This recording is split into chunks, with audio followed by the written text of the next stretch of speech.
Bueno, buenas noches a todos y a todas. Un saludo muy especial pues, a nuestras autoridades universitarias, a profesores, estudiantes de grado y posgrado de la UTPL, a profesores de las instituciones educativas del país que también nos acompañan y a nuestro público en general. Pues. Gracias por estar con nosotros. La maestría en educación con trayectoria de investigación de la Universidad Técnica Particular de Loja les da la cordial bienvenida. Agradece su presencia a este evento académico de inicio del ciclo octubre 2022, febrero 2023. Y de manera especial, pues agradecemos la presencia de nuestras autoridades, de nuestros estudiantes, profesores de la maestría y de nuestro ponente invitado. En este momento vamos a dar la palabra a la doctora Diana Rivera, que es nuestra decana de la Facultad de Ciencias Sociales, Educación y Humanidades, quien hará la inauguración del ciclo académico. Adelante, Diana. Gracias, Lucy. Gracias a todos por haberse dado cita a este evento. Gracias al profesor Luis Alberto por estar aquí, a los profesores de la maestría, a nuestros estudiantes y a los profesores del sector educativo de nuestro país. No hay cosa más linda y más bonita que dar inicio a un ciclo académico. Creo que las universidades que tenemos modalidad presencial y modalidad abierta y a distancia y virtual, vemos de forma diferente cómo nuestros alumnos se van incorporando a sus aulas de clase, ya sean presenciales y virtuales, y eso realmente enriquece el diálogo y la experiencia de nuestros profesores. Eso es, creo, lo más bonito de una universidad y de una institución educativa. Decirles pues que Ecuador, nuestro país, necesita urgentemente incorporar profesionales con altos niveles de formación que aporten a la docencia, a la investigación y que contribuyan al mejoramiento sostenido de las capacidades científicas, técnicas y pedagógicas de los profesionales de nuestro país. Es por ello que la Universidad Técnica Particular de Loja abrió esta maestría de investigación en educación o de educación con trayectoria de investigación, justamente porque queremos brindarles y dotarles de esas herramientas fundamentales para poder aportar a nuestro país a la construcción de una investigación y una educación sólidas, que es lo que merecen nuestras sociedades hoy en día. Quiero desearles la mejor de la suerte, que el conocimiento, la sabiduría y sobre todo la serenidad les permita tomar decisiones que les permitan seguir formándose y conseguir ese anhelado título, tanto de grado, porque sé que están estudiantes también de grado y de posgrado en esta universidad, que es una universidad suya, una universidad, creo que la universidad más ecuatoriana que existe, porque estamos en el último rincón de cada una de nuestras provincias del Ecuador y también a nivel internacional. Agradecerles por habernos seleccionado como esa institución para su formación, porque no hay nada más delicado de un ser humano y nada más preciado que su formación. Entonces, nosotros estamos muy agradecidos y confiados también en que este conocimiento, esta experticia, esta experiencia que tenemos como planta docente les va a servir para seguir formándose. Con esto quisiera declarar inaugurado este nuevo ciclo académico y les damos formalmente la bienvenida a la UTPL. Muchas gracias. Muchas gracias a la doctora Diana Rivera, pues como ella bien lo dice, esta maestría realmente se creó para Ecuador, para generar más reflexión acerca de lo que es la investigación educativa en nuestra sociedad. Yo quisiera decirles pues que la educación es uno de los factores que más influye en el avance y en el progreso de las personas y de las sociedades, pues además de proveer conocimientos, saberes, aprendizajes, lo que hace la educación realmente es enriquecer nuestras culturas, enriquecer nuestro espíritu, enriquecer los valores y todo aquello pues que nos caracteriza como seres humanos. En esta perspectiva, pues hablar de educación y transformación social es fundamental. Esto, sobre todo para el desarrollo de la ciudadanía, de una ciudadanía crítica, de una ciudadanía responsable, de una ciudadanía comprometida tanto a nivel individual como colectivo. Esto es lo que nos ha motivado a crear este evento, aprovechando la inauguración de nuestro ciclo académico, de nuestro segundo ciclo académico de la maestría, en educación con trayectoria de investigación. Y para reflexionar pues, sobre este tema, hemos invitado al profesor Luis Alberto Daubeterre Alvarado, a quien me voy a permitir leer su currículum. Él es doctor en psicología por la Universidad Central de Venezuela, es magíster en psicología por la Universidad de París, profesor agregado titular de la Universidad Nacional de Educación de Ecuador, coordinador de investigación de UNAE. Actualmente dirige 2 proyectos de investigación en convenio con el Instituto Francés de Educación, Escuela Normal Superior de Lyon, Francia, donde fue profesor invitado en el 2018, profesor de pre- y posgrado en metodología de la investigación, psicología del aprendizaje, desarrollo humano, neurociencia educativa y cátedra integradora.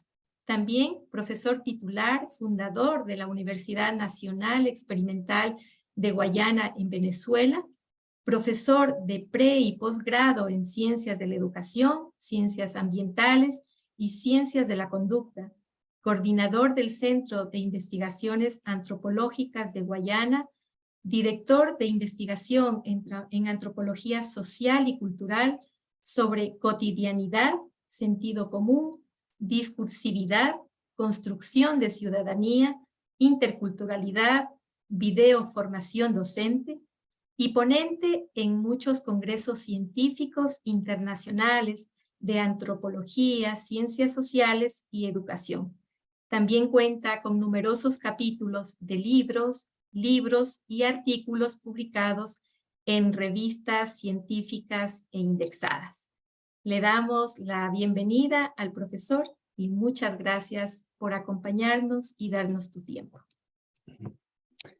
Ya, muchas gracias, Lucy, por la amable invitación a compartir con ustedes algunas ideas, algunas experiencias, algunas notas y algunas reflexiones sobre el tema general y ya luego sobre algunas cosas específicas que hemos venido desarrollando en los últimos 6 años de investigación de campo aplicada en el contexto particular de la educación intercultural bilingüe, que ha sido el nicho dentro del cual hemos venido estableciendo algunas prácticas y algunos procesos que, bueno, han derivado en lo que normalmente se hace en investigación, en publicaciones, en la socialización con pares, en distintos escenarios, dentro y fuera del país, y por supuesto también en algunos desarrollos tecnológicos a partir de un dispositivo del cual hablaremos más adelante en la segunda parte.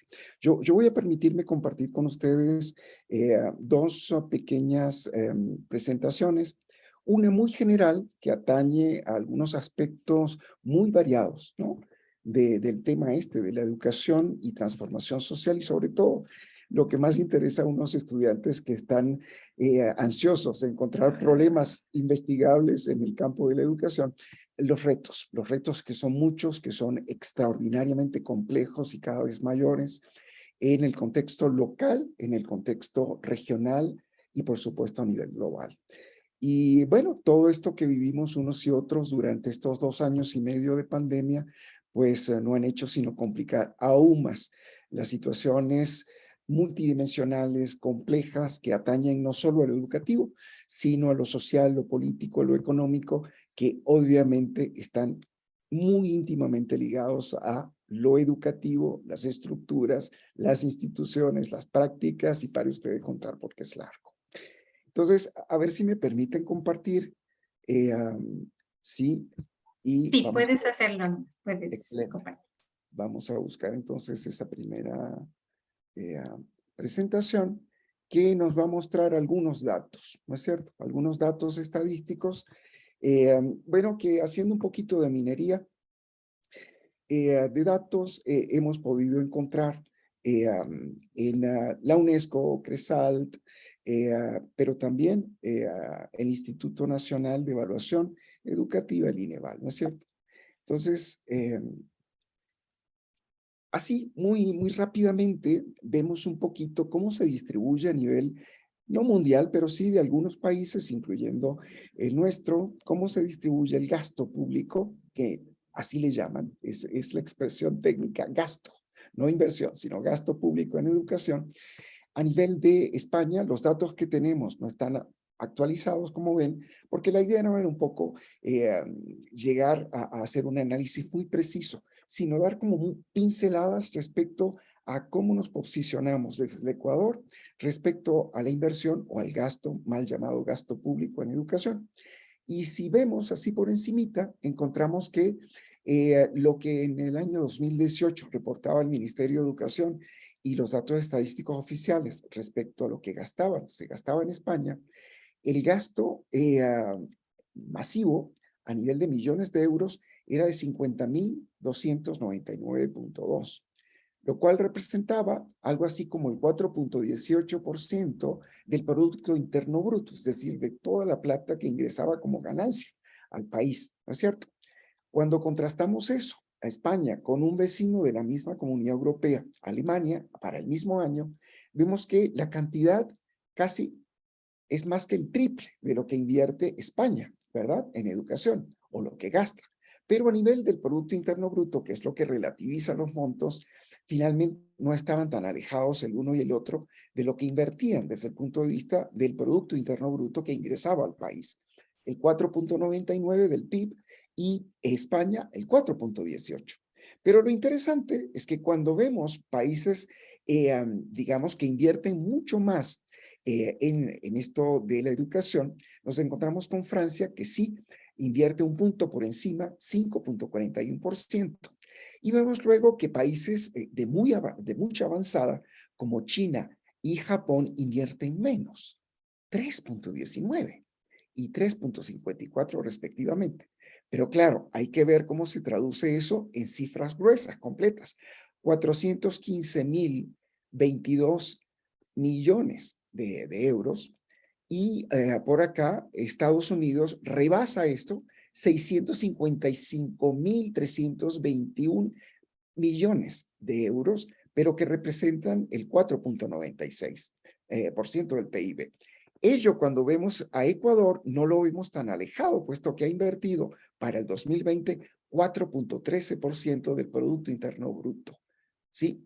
¿Qué nos dice eso? Bueno, que frente a la complejidad de las situaciones que en cada contexto propio de país ocurren, finalmente el Ecuador invierte lo que puede invertir, lo que invierte de su Producto Interno Bruto, es muy parecido y equivalente a lo que se invierte en otros países que sí que están muy despegados en lo que es la inversión en procesos transformativos de la educación, pero en esos contextos con esas particularidades, con poblaciones de 3.000 millones de habitantes y con poblaciones de 17, supuestamente según el último censo, 17 millones en el Ecuador.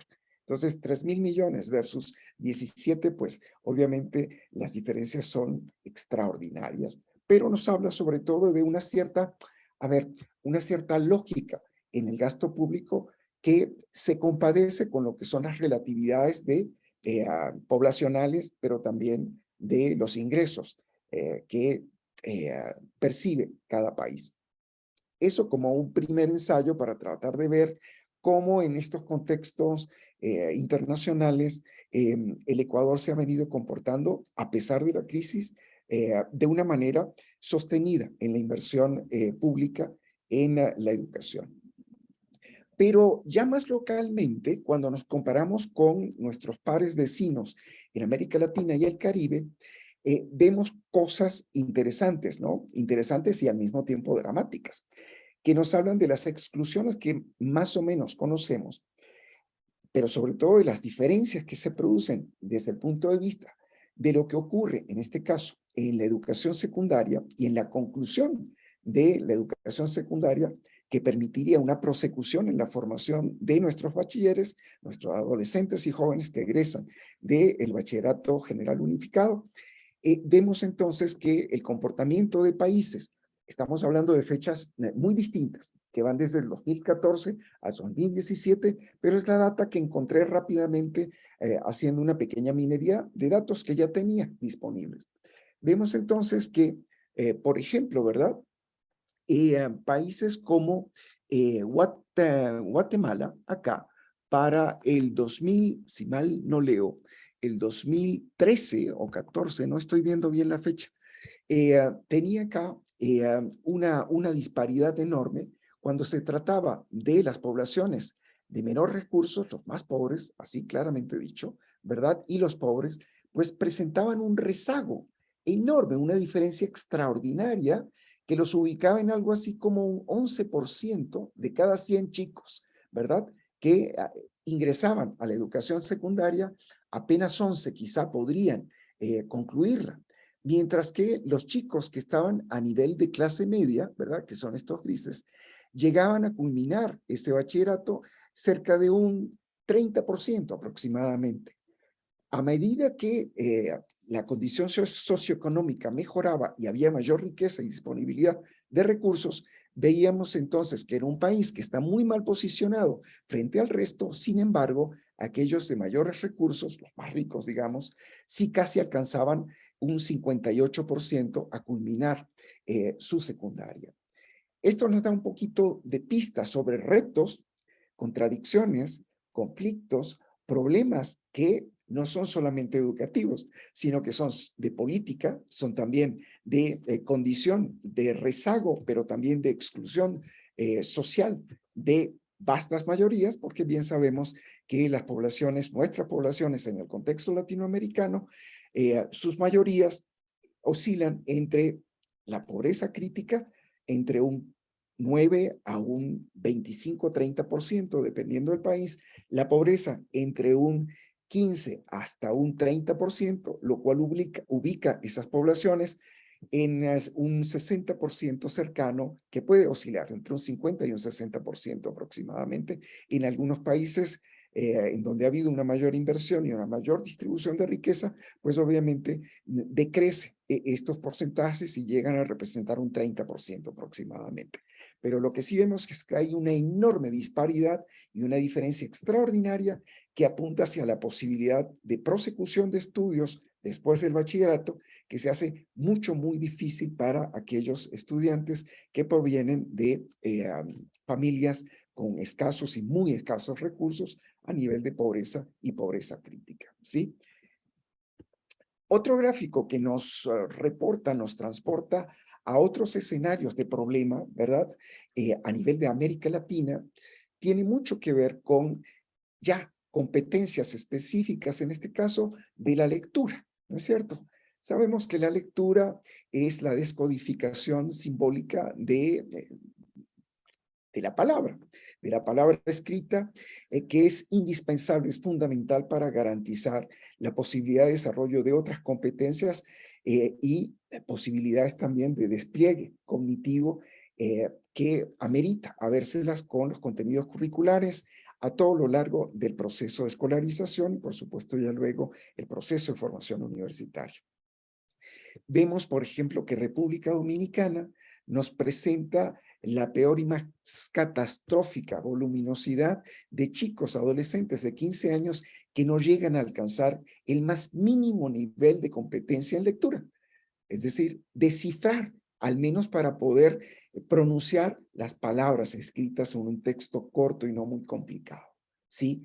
Cuando vemos cómo se posiciona los otros países, vemos en decreciendo que le siguen Honduras, Guatemala, Paraguay, ¿verdad? Y el Ecuador, pues no es que tenga unas cifras muy hermosas que digamos, sino que establece cerca un poco más del 50% de dificultades para llegar a tener competencias mínimas a nivel de lectura en chicos, adolescentes que deberían estar en bachillerato ya, pero que a la edad de 15 años muy probablemente se encuentren atrapados en la educación básica inicial.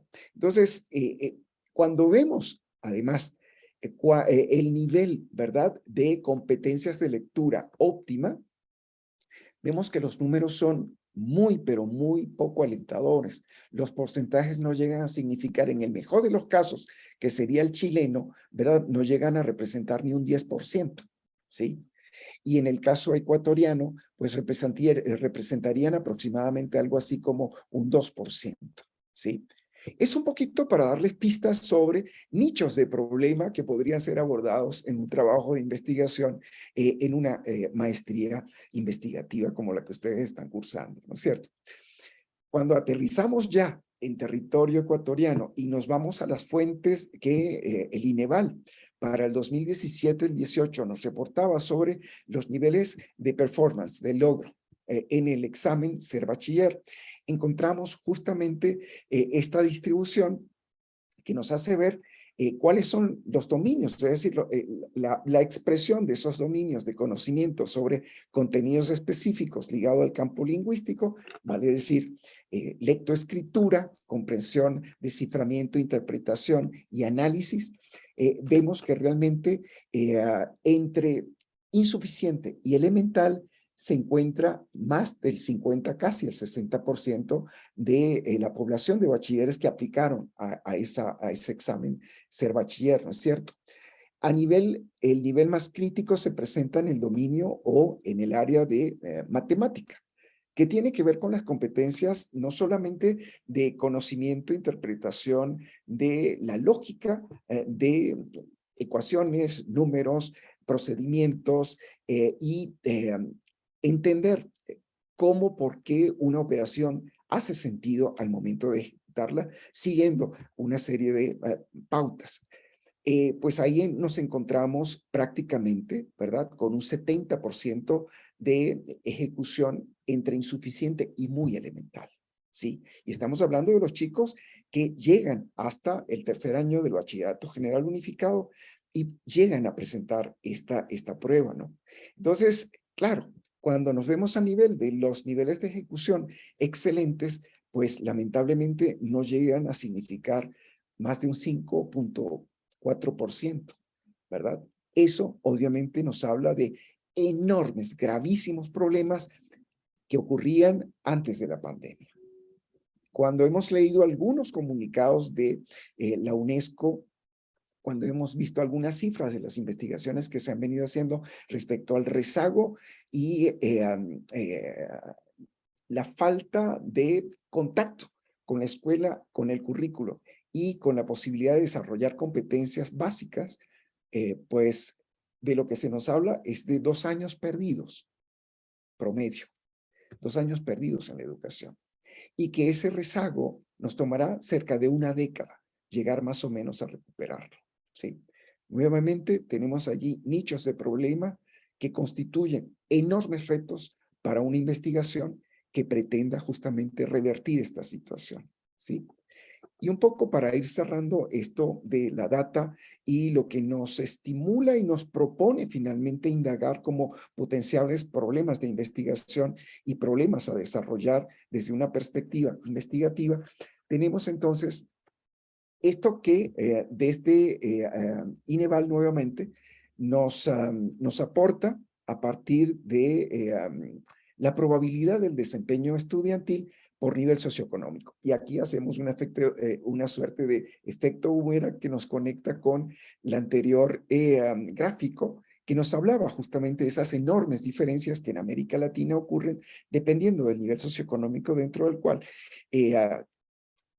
el chico finalmente llega a asistir a la escuela y trata finalmente de adquirir competencias, conocimientos y llegar a demostrar que es capaz de continuar en ese proceso de aprendizaje. Y encontramos entonces que tienen mucha mayor probabilidad, ¿verdad?, de fracaso escolar y de prosecución escolar aquellos chicos que provienen de familias de estratos socioeconómicos bajos, ¿no es cierto?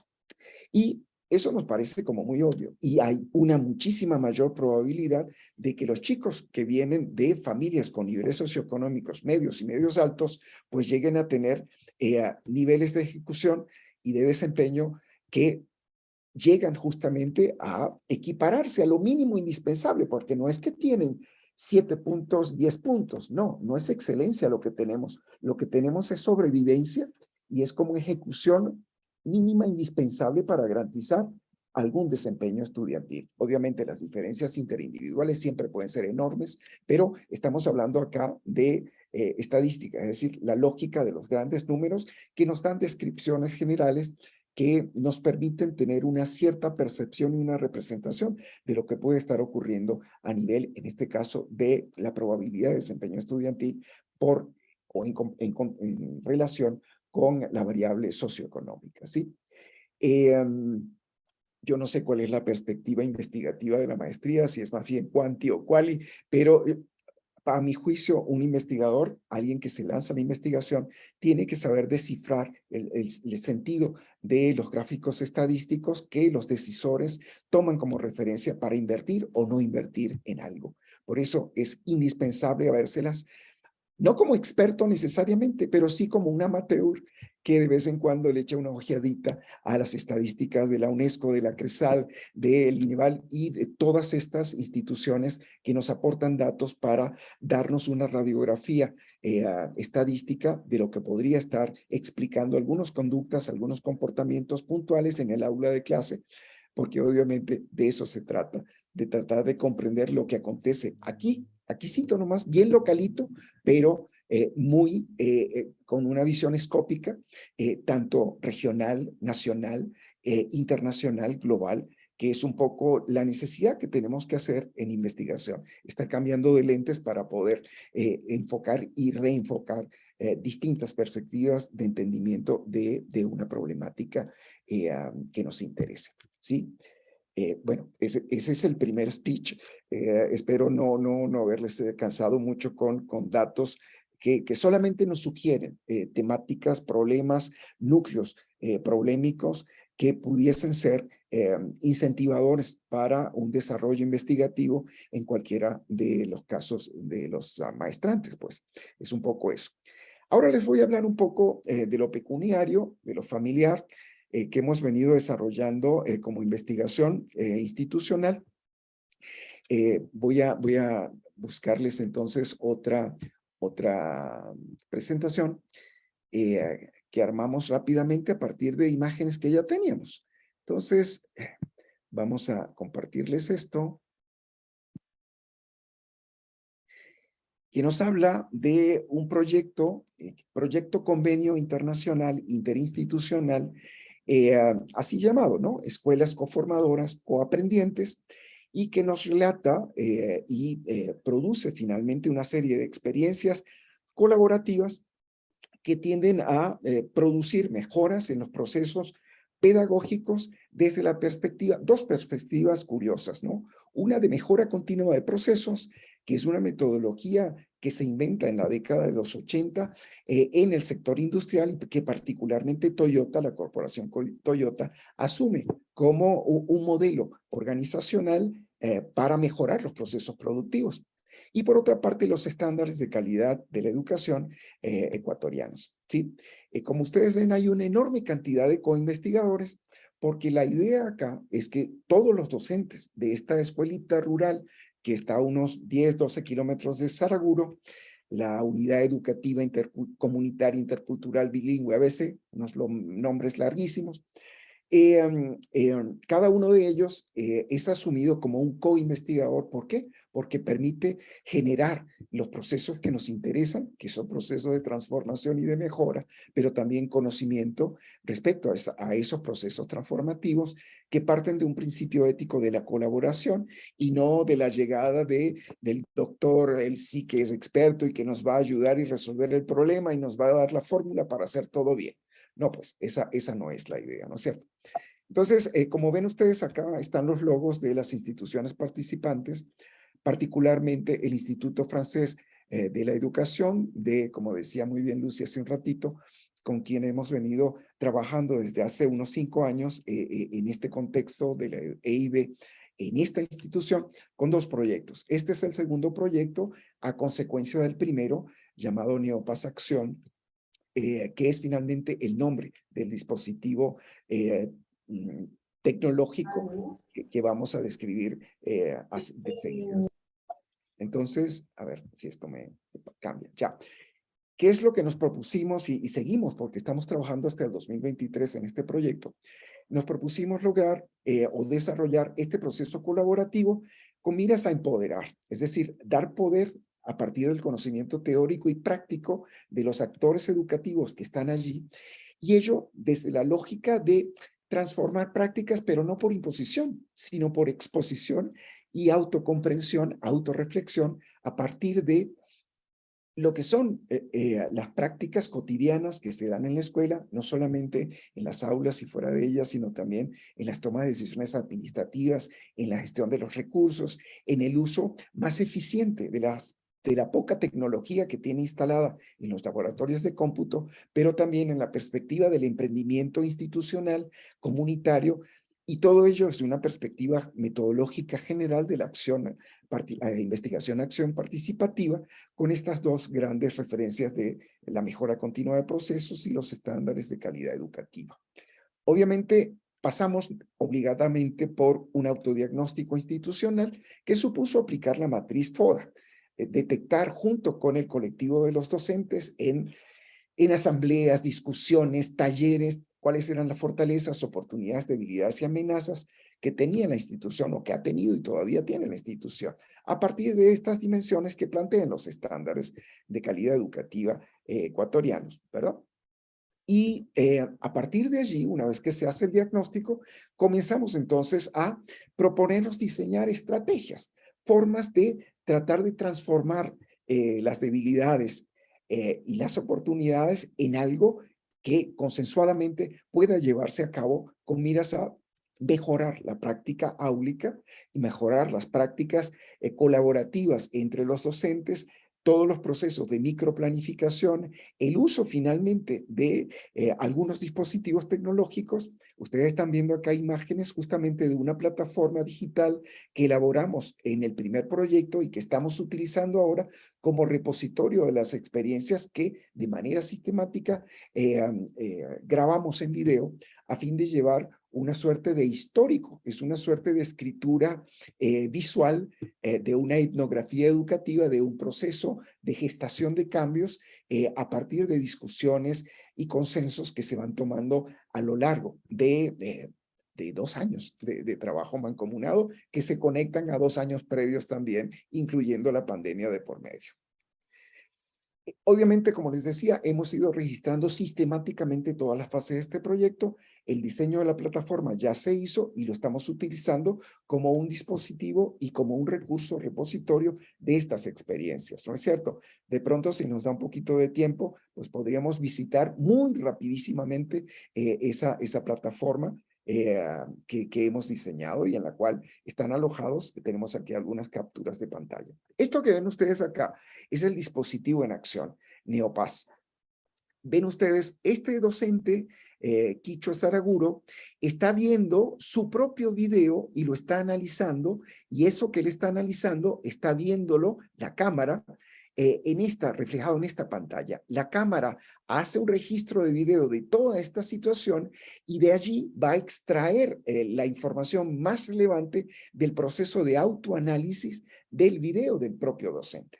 Pero esta situación de cámaras que se triangulan se va luego a reproducir cuando en lugar del docente sea un experto en formación docente de la universidad que analiza el mismo video y comienza a darle una serie de pistas y de alternativas a este docente de cómo podría hacer lo que hizo de una manera quizá más eficiente, quizá un poquito más centrada en sus alumnos y no en el speech que gira alrededor del docente, que usualmente suele ser la forma como enseñan los docentes en esta escuela.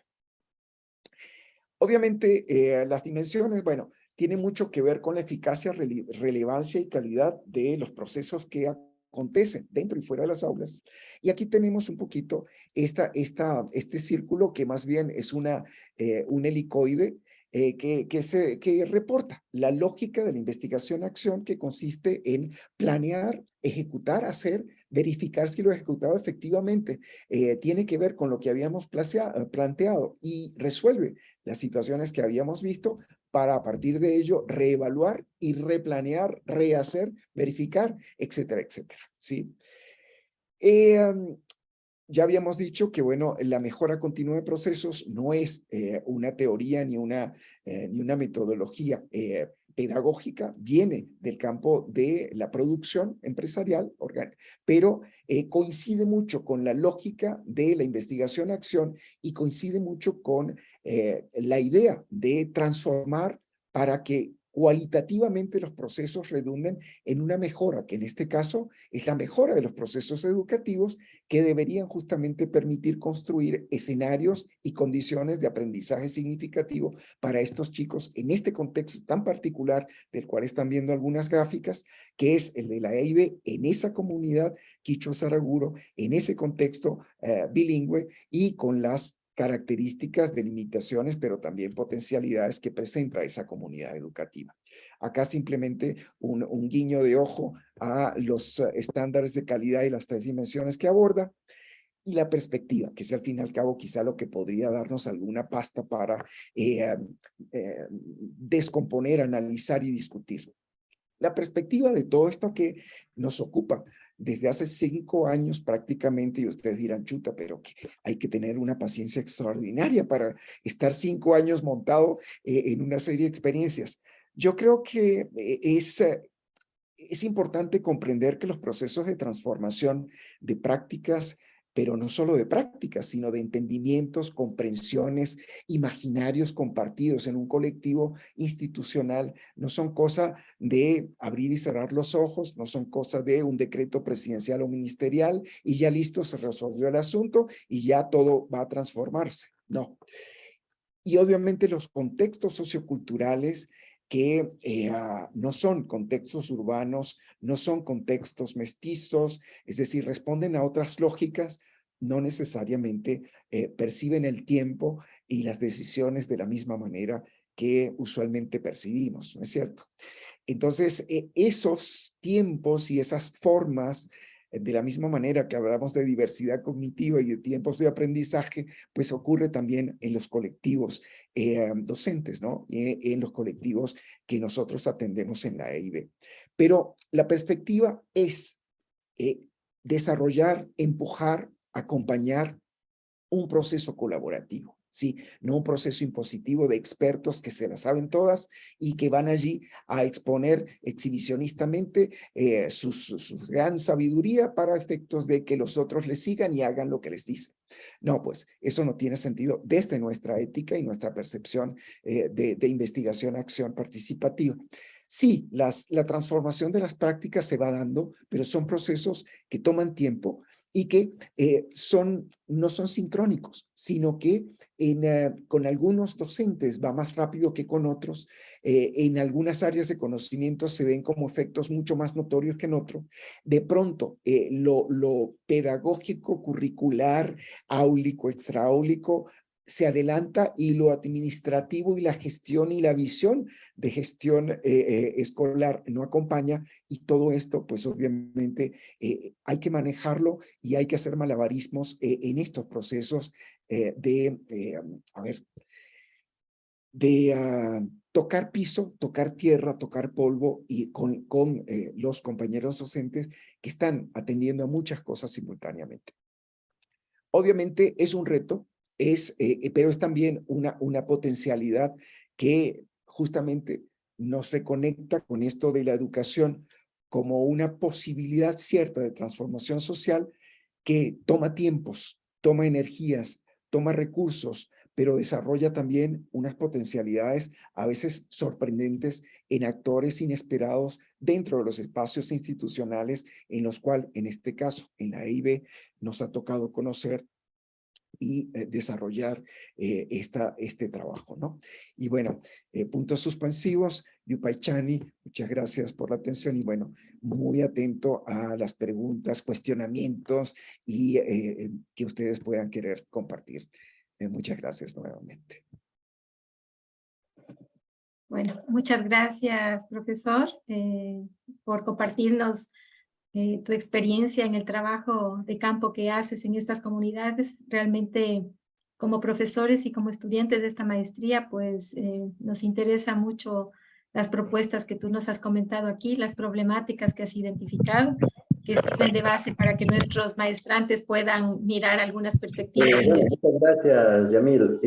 Y sobre todo, Juan Carlos, puedes, por favor, Gracias. Y sobre todo, pues, la experiencia interesante que nos cuentas, la idea de que investigar sobre las problemáticas sociales que tenemos en los diferentes contextos, en las diferentes realidades de nuestro país, y luego hacer propuestas que nos permitan interactuar con estas comunidades y generar transformaciones, pues esta es la idea de la investigación y del enfoque que tiene nuestra maestría. Ahora sí, pues les vamos a dar la palabra a profesores, a estudiantes. Nos interesaría pues que pregunten y empecemos aquí un diálogo y una conversación con Luis Alberto. Daisy, tú tienes algunas preguntas. Ah, aquí está. Pues adelante. Adelante, profesor Artieres. Olá, buenas noches com todos, com todas. Não, que alegria poder estar em uma noite de viernes conversando sobre temas tão interessantes, tão oportunos, não tão urgentes para a educação de Equador e de Latinoamérica.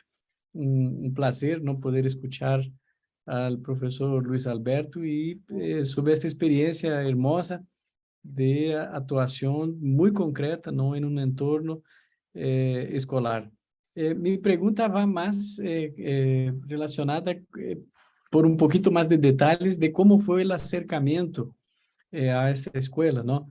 O sea, por qué esta escuela, cómo han decidido, y con relación a los elementos y entregables que nos comentabas ahí en el sitio web, ¿cómo fueron los protocolos, ¿no? Para grabar las reuniones, interactuar com os atores? Me parece espetacular não pensar uma perspectiva, sobretudo etnográfica, de registro deste momento, não? Eu creio que a investigação etnográfica é um pouco olvidada, não, por os investigadores, e é valiosíssima, sobretudo no âmbito da educação, não?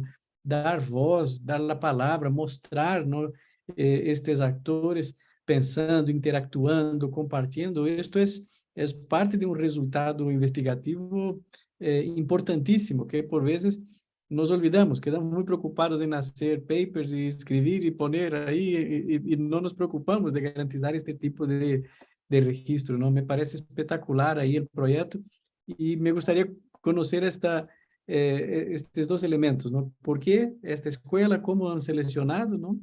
E o segundo elemento, como trabalharam nestes protocolos para dar visibilidad a este trabajo. Muchas gracias, profesor. Muchísimas gracias, profesor Artieres. Bueno, un gusto igual conocerle. A ver, la pregunta es extraordinariamente importante. ¿Cómo se acerca uno a una escuela de este tipo, verdad? Obviamente, el acercamiento fue a través de los chicos nuestros que iban a hacer prácticas preprofesionales de inmersión. En EIB hacemos inmersión, es decir, nos vamos y nos zambullimos en una comunidad durante 3, en este caso eran de 4 a 5 semanas. Eso cambió, se reformateó a solo 3, porque teníamos muchas horas de formación a partir de las prácticas preprofesionales. La universidad parte de un principio, es que el 30% de la formación tiene que ser práctica. Y la manera de hacer prácticas es yendo al laboratorio privilegiado de la investigación educativa, que son las aulas. Y en el caso de la carrera de Educación Intercultural Bilingüe, pues entonces nada más había que hacer que contactar a los directores, a los rectores de escuela, de los distintos territorios en donde hemos ido conociendo, hemos ido contactando, y a partir de esos entendimientos llegamos entonces a establecer un itinerario desde 2017 hasta ahora de visitas de escuela en las 3, digamos, regiones ecuatorianas, tanto Sierra como Costa y Amazonía. Y allí tenemos, digamos, que un circuito de prácticas preprofesionales para nuestros chicos. Antes comenzaba desde el primer ciclo, ahora hemos ido refacturando eso y comienza a partir del tercer ciclo, cuando ya han adquirido un mínimo de competencias básicas indispensables para entender la lógica de la investigación de campo, ¿sí? Entonces, eso te puedo comentar respecto al acercamiento. Y por casualidad, la lotería, pues me tocó a mí ese numerito y me tuve que ir hasta Saraguro. Y bueno, me estrené allí en el 2017 con una treintena de chicos que, bueno, fueron distribuidos en unas casas de la misma comunidad. ellos estaban aprendiendo el quichua y pues obviamente tenía ahí la obligatoriedad y la oportunidad de expandir su conocimiento lingüístico de la lengua quichua. Y pues a mí fue una revelación conocer este territorio, la historia de la escuela, la historia de los actores que la construyeron a lo largo de 30 años. Y a partir de allí pues surge algo así como el amor a primera vista, ¿no es cierto? Que en realidad no fue a primera vista, sino fue una vista muy focalizada en todo lo que iba aconteciendo junto con mis chicos. Entonces, ahí es donde el acompañamiento de las prácticas se constituye una oportunidad extraordinaria para olfatear, luego tocar, luego lamer y finalmente desarrollar a partir de uno o una matriz de problemas, una experiencia de investigación. En este caso, en paralelo, veníamos desarrollando una serie de intercambios con el Instituto Francés y ellos me invitaron a una estancia en el 2018 y de esa estancia finalmente surge un proyecto que se trianguló con la institución de la cual ya yo había estado conversando con las autoridades y ellos encantados con la idea de arrancar algo que no sabíamos qué diablos iba a ser. Pero a partir de esta otra experiencia en Francia, en el Instituto Francés de Educación, que está adscrito a la Escuela Normal Superior, que es como una universidad pedagógica en Francia, en Lyon, al sur del centro de Francia. Entonces, finalmente llegamos a concretar un primer proyecto. El protocolo Neopaz Acción es relativamente sencillo, porque no puede ser complicado. El protocolo parte de lo siguiente. Una vez que uno o varios docentes se arriesgan al escarnio de la vista pública, ¿no es cierto?, que supone un video, pero sobre todo se arriesgan a que una cámara los grabe, haga un registro de video de su clase, ¿verdad? Y que tímidamente, primero en solitario junto con el investigador, revisan el video, ¿verdad? Van a tratar de hacer un ejercicio y es encontrar desde la perspectiva del docente cuáles serían los puntos críticos de su clase. Los puntos en donde la clase no sale como yo quería, me falló el intento de hacer que los chicos respondieran a tal o cual estrategia, en fin, X situación que desde la perspectiva del docente es algo crítico, ¿sí? Y los tiempos típicos, nada más. Cuando él detecta en el video el tiempo crítico, él para el video y comienza a analizarlo y todo eso es grabado. Sí, como vieron ahí que les mostré el dispositivo de varias pantallitas, una que no se ve, sino la parte trasera del video que está viendo el docente y que está narrando, analizando, cuando él cree que ha encontrado un tiempo crítico o cuando ha encontrado un tiempo típico. El tiempo típico es donde todo va chévere, todo fluye, la clase está súper bien. Lo simpático es que cuando se hace esa primera lectura del autoanálisis, autovideoanálisis del docente, muchos de los tiempos que él considera críticos son típicos y viceversa. Muchas de las cosas que él considera que no, eso está súper bien, típico, es crítico. Entonces, pero ahí no le dice nada al investigador. El investigador deja que eso fluya. Luego él hace una selección de los análisis que hace el maestro y esa selección luego es revista por el experto en formación docente, que es un investigador universitario que tiene una formación en pedagogía, en didácticas y metodologías, etc. Eso, el análisis que hace el experto, también es grabado en video. Pero ese video que es grabado por el experto, ¿verdad? Luego es proyectado al grupo, al colectivo de docentes, que todos van a verse a todos y van a dar sus puntos de vista después de haber pasado por el autoanálisis. Y todos van a ver los videos de los expertos que les van a dar sobre todo feedback. Aquí el protocolo sigue siendo colaboración y acompañamiento y sobre todo no crítica al docente o lo que hace el docente, sino focalizarse en la acción docente. El acto, la estrategia, el procedimiento, ¿sí? La manera como el docente organizó a sus estudiantes, la manera como el estudiante impartió una serie de instrucciones para una tarea. Eso es lo que amerita la atención y la focalización. No el docente como persona, ni cómo habló, ni nada de eso. Puede que el cómo hablar sí, pero no desde la perspectiva de, uy, qué mal que lo hizo, miren que qué gritona es esta maestra. No, la idea es más bien, por un lado, el respeto a la persona y la atención a la acción, ¿sí?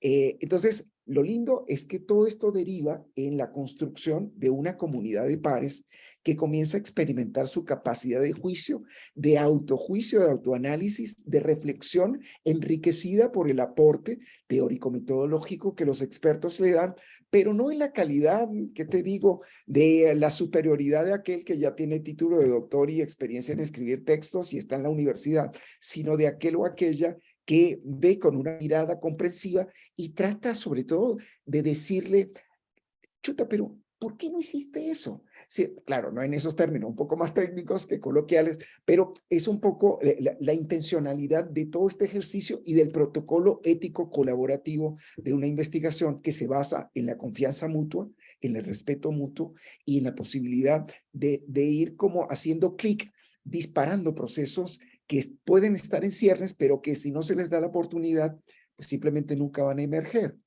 Por dar, el chiste de siempre era que los docentes jamás en sus 20 o 30 o 15 o 10 años, jamás habían sido registrados en video. Jamás se habían visto en una pantalla. Y obviamente como todavía no había llegado la pandemia, pues no habían tenido la experiencia de la virtualidad. Eso te puedo comentar. No sé si respondí a lo que me pedías. Muchas gracias, profesor. Bien, ahora alguna otra pregunta. Ahí tenemos una pregunta de Ofelia. Por favor, si quiere hacerla, es una profesora también. Ofelia, ¿quieres hacer tú la pregunta? Puedes prender tu cámara. Muchas gracias, mi estimada Lucy. Estoy aquí en una reunión en otro dispositivo, entonces no puedo encender la cámara. Felicitaciones al maestro por la metodología implementada. Lo que acaba de explicar en el video, esto del video, ¿obedece a la metodología Lesson Study? Ya. La pregunta es muy interesante porque habla de los tecnicismos y también de los orígenes, las intenciones y también las tecnologías disponibles, ¿no es cierto? No, la Lesson Study obviamente se conecta, ¿sí? Se conecta con esto, pero a ver, acá de lo que se trata es de un juego de espejos, ¿sí? Es como cuando usted va a un circo y hay una sala de espejos. La posibilidad de ver distintas interpretaciones de un mismo proceso, vistos desde ópticas que no son las mismas. La óptica del grupo focal que se reúne, ¿verdad? Para analizar, ver primero y luego analizar, parar el video y hacer una serie de reflexiones sobre lo que se acaba de ver, que luego tiene una interlocución con el docente que originalmente grabó ese video, ¿no es cierto? Y luego otro colega es finalmente una suerte de multiplicación de imágenes y una reinterpretación que se enriquece en la medida que ya no es simplemente el docente que ha sido grabado en video, sino un grupo que al mismo tiempo está siendo grabado en su discusión para que luego sea interpretada por cada uno de ellos. Eso por un lado. Pero por otra parte, el hecho de disponer de esta serie de videos en donde distintos expertos participaron en ello, una docena de expertos, con formaciones distintas, pero en el ámbito de la formación de formadores. Y de distintos países, con distintas formaciones, esos feedback que fueron compartidos también con los docentes, pero ya a nivel grupal, obviamente que introdujeron una expansión del entendimiento de cada una de estas escenas que fueron grabadas. Entonces, esta suerte de potenciación que el dispositivo Neopass permite, obviamente que dista mucho de la Lesson Study, que generalmente sí, se puede hacer en colectivos, sí, pero que además, en este caso, obviamente tiene mucho que ver con sacarle el mayor partido posible a la tecnología digital. En este caso, se construye una plataforma, ¿verdad? A partir de unos criterios técnicos en donde finalmente se van a alojar todos estos videos, estas series de videos, en una suerte de cronología del proceso a la cual van a tener acceso todos los usuarios y van a poder finalmente refrescar experiencias, contrastar experiencias desde la intimidad de su casa o de su teléfono, accediendo a ese sitio web. Y eso no solamente permite una suerte de feedback disponible en cualquier momento para cada uno de los actores, sino que también permite que los otros docentes que no estuvieron allí puedan aprender de esa experiencia de forma vicaria a partir del uso de la tecnología que masivamente se intensifica y se concentra en un espacio virtual como la plataforma. No sé si eso de alguna manera, profe Ofelia, le da, satisface pues su inquietud. Sí, muchas gracias. A pesar de ello, yo también estoy haciendo una correlación y está muy, muy cercana y muy estrecha a esta metodología, a estos 5 pasos que sigue esta metodología, que a la postre busca mejorar esos aspectos menos eficientes que se han dado o que se pueden visualizar en la grabación, porque la idea es volver a implementar una práctica quizá mucho más holística, dependiendo del ecosistema educativo. Genial. Muchas gracias, profesor, y muchas gracias, Ofelia. Bien, ¿alguna otra pregunta? Yo tengo una pregunta. Adelante, de. Ya, bueno, realmente son dos. Una, me gustaría saber cuál fue el efecto inmediato, qué es lo que se pudo observar cuando los docentes hicieron su autoevaluación. Como usted decía, nunca habían sido grabados, probablemente nunca estuvieron en un espacio de evaluación, de autorreflexión, de autoevaluación. Entonces sí me gustaría saber cuáles fueron esas primeras impresiones de sí mismos y de su enseñanza. Y la segunda pregunta es si hay planes de expansión del proyecto, de replicación del proyecto en otras comunidades. Muchas gracias. Muchísimas gracias, profe Daisy. A ver, las impresiones fueron, en ese primer proyecto que hicimos, eran seis docentes, ¿no es cierto? Todos eran veteranos, no eran jóvenes recién llegados a la educación intercultural bilingüe. No, eran luchadores que habían participado en el proceso de construcción de la misma escuela. Cuando digo construcción es realmente mojarse sudando, construyendo la escuelita, ¿no es cierto? Que fue creciendo, etcétera, etcétera. Entonces, obviamente eran personas duchas en la experiencia de bregar con la EIB y con los procesos áulicos. Timidez, inseguridad, no saber si lo que estaban diciendo era correcto e incorrecto, el miedo de meter la pata y finalmente salir grabado y verse expuesto a la burla, es decir, muchas cosas vinculadas con una profunda inseguridad, una dificultad enorme de manejar categorías de análisis respecto a su propia práctica áulica, una suerte de desamparo en algunos momentos, ¿verdad? De no saber realmente cómo poder caracterizar y sobre todo analizar, porque era como una carencia de herramientas teóricas, conceptuales para analizar aquello. Y lo otro, la extrañeza. La gran mayoría me dijo, yo nunca me había visto, yo no sabía que hacía esto.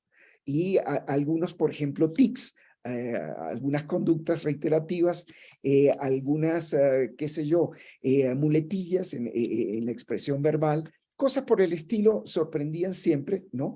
Y esta suerte de ingenuidad frente al desamparo de la cámara y frente sobre todo al resultado de un video en donde uno se mira como si fuese otro, en un tiempo que ya pasó, en una situación en la cual probablemente yo no solo estaba dando clases, sino que estaba pensando, recordando cosas y preocupado por otras. Entonces, ese encuentro consigo mismo, como si fuese otro, que es un título de un texto famosísimo, pero bueno, solamente viene al caso como metáfora, realmente fue impactante para mí como investigador, porque yo mismo me estaba estrenando en esto. Ojo, el aprendizaje era realmente eso, yo estaba aprendiendo junto con ellos, por eso tenía todo el sentido del mundo llamarlos co-investigadores.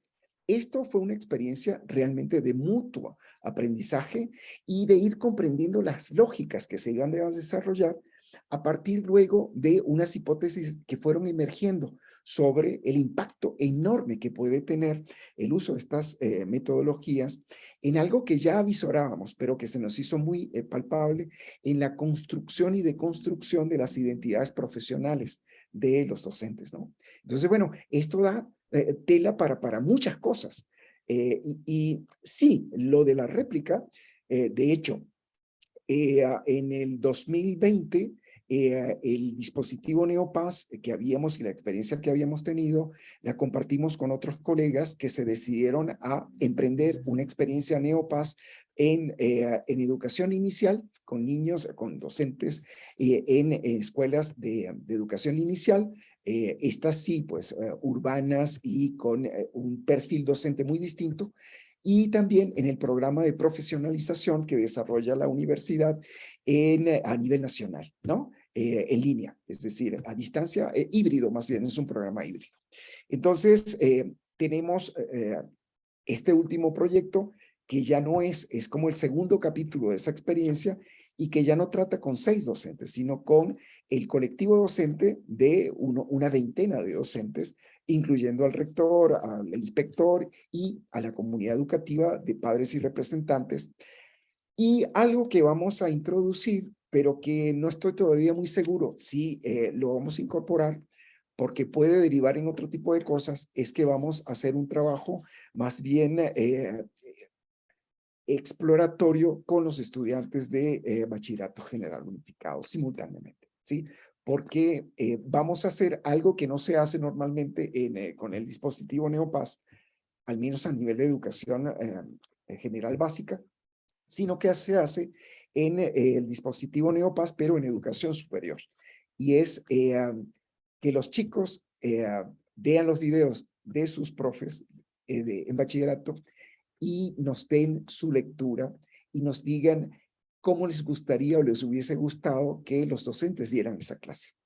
Entonces, ir hurgando por allí un poco lo que ocurre en los chicos que son muy poco habladores, son extremadamente tímidos a nivel de bachillerato, pues es algo que me estoy planeando hacer, pero que todavía no estoy seguro si lo integre a lo que va a ser el reporte final de esta investigación. Sin duda haré mención de ello por cuestiones éticas, pero probablemente la data y la videodata pueda ser elaborada en otro capítulo que, bueno, ya habrá que escribir luego. Entonces, un poco lo que quiero transmitirles, sobre todo a los estudiantes de maestría, pero también a los colegas, es que la potencialidad de potenciar y duplicar los procesos investigativos es algo que uno va descubriendo. Ya han visto lo canoso que está mi barba y lo poco de pelo que ya me queda, se va descubriendo en el riesgo de la investigación que uno va finalmente osando hacer. Y es un aprendizaje que no para, sino hasta el último momento cuando ya no tengamos energía vital para poder hacer. Eso es lo que te podría comentar y no sé si espero haber respondido. Muchísimas gracias.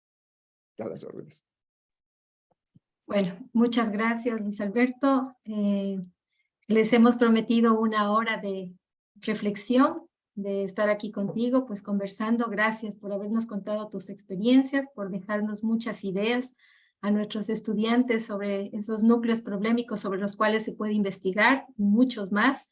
Realmente nos has contagiado tu emoción del trabajo que haces en esta comunidad, pues eso nos deja también aquí motivados a nosotros como profesores y como estudiantes de esta maestría. Agradecer tu tiempo realmente y pues ese mensaje de lo que es hacer educación para la transformación social nos queda muy claro. El hecho de generar esas investigaciones en contextos reales, considerando cuáles son las problemáticas, las características, las situaciones de cada una de esas poblaciones, pues yo creo que es lo rico de toda esta investigación. Agradecerte a ti, pues, nuevamente, a todos nuestros profesores, nuestros maestrantes y profesores del Sistema Educativo de Ecuador que nos están aquí acompañando. Decirles que tendremos próximos eventos, pues, y los seguiremos invitando. Muchas gracias y muy buenas noches a todos.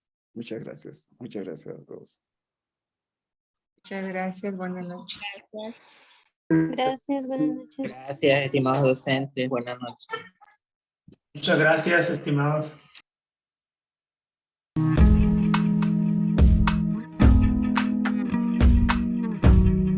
Soy Daisy Yonga. Soy Artieres Romero. Somos docentes de la Maestría de Educación, con trayectoria de investigación. La Facultad de Ciencias Sociales, Educación y Humanidades ha creado una nueva Maestría de Educación, con trayectoria de investigación. Cuento algunos detalles sobre este nuevo proyecto institucional. La maestría tiene 1 año y medio de duración y da el título de Magíster en Educación. Sin lugar a duda, la maestría de investigación es la mejor forma, el mejor camino para que alcances tu sueño de llegar y alcanzar un doctorado. Nuestro programa, el cual es 100% en línea, tiene por objetivo formar investigadores en educación que contribuyen a la interpretación, análisis crítico y creación de nuevo conocimiento relacionado a los fenómenos educativos. Las líneas de investigación bajo las cuales se desarrollará este posgrado son Política Educativa y Organización Escolar, Fundamentos de la Educación, Pedagogía y Currículo, y Didáctica, Evaluación y Metodologías aplicadas a la enseñanza y el aprendizaje. Ven a formar parte de esta maestría en la UTPL. Bienvenido al nuevo... Chévere.